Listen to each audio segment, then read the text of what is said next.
So if Siri AI beta isn't showing up on your iPhone, don't worry. In most cases, it's not a bug. It's usually just because of a couple of settings. Let me show you exactly what you need to check.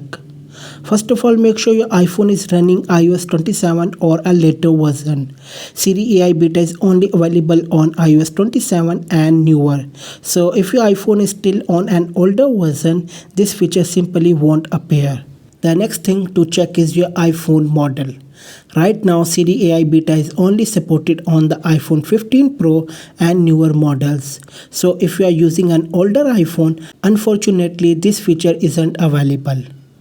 Now if you have got iOS 27 installed and you are using an iPhone 15 Pro or a newer model, then here's what you need to do. Open the Settings app, swipe down and go to General. Then tap Language and Region. From there, tap Region and change it to United States.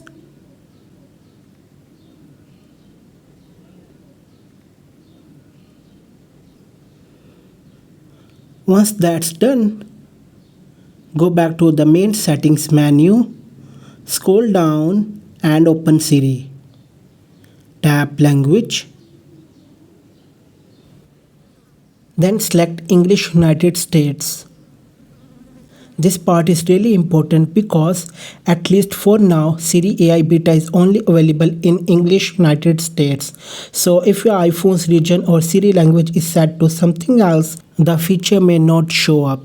After you have changed those settings, go back to the previous screen and give Siri a little time to download the required files, depending on your internet connection. This could take a few minutes. As soon as the download is complete, Siri AI beta should appear on your iPhone and you'll be able to start using all of its latest AI features.